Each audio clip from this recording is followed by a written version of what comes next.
Hello everyone! I'm here today at the First VitaPlus Laboratories because I'm going to show you a sneak peek of the process of making your favorite First VitaPlus products.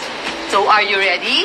Let's go! The first area that we should be going to is the hand washing area. Siyempre para sanitize tayo. So I'm with Grace, ang aming production manager. Okay, so first is we have to wash. Kailangan sobrang linis. So lahat ng papasok sa production area should follow all these steps. And then our second area should be the gowning area. So hindi po pwede pumasok ng hindi nakagown. Okay.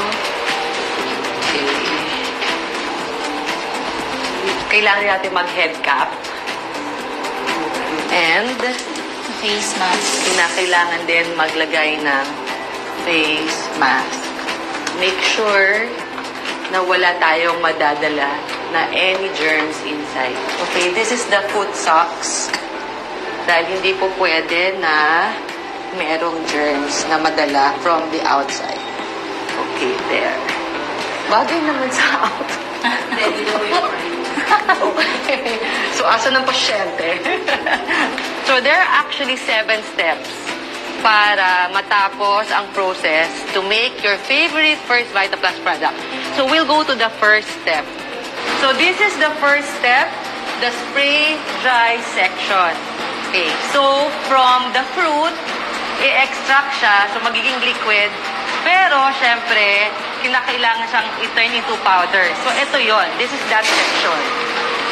So, the first step of the spray drying is, okay, right now, we have the Guyabano Gold.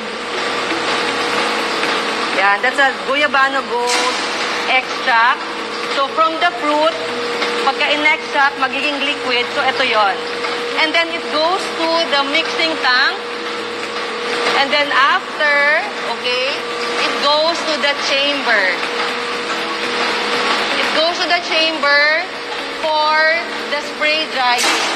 So inside that chamber, nangyayari yung spray drying. Nagiging tuyo siya and becomes now a powder.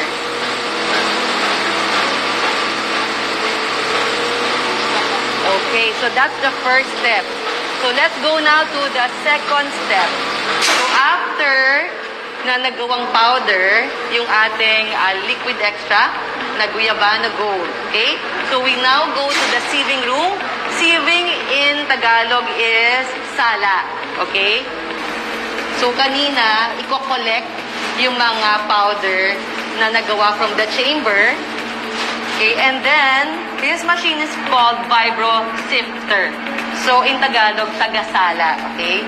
So, from that powder, syempre, minsan, hindi pa siya fine na fine like what we have right now sa inyong sachet. So, kinakailangan itong machine na to para salang-sala yung powder. So, this one, okay? So, ito na. Yun. So, makikita nyo, nagiging fine na siya.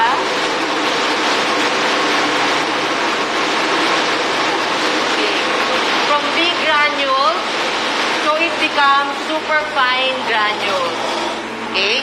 So from big granules or powder, it becomes super fine granules because of the sifter.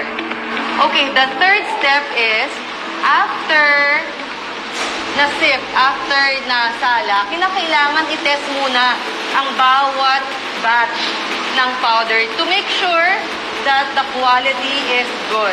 Okay? So this is the laboratory.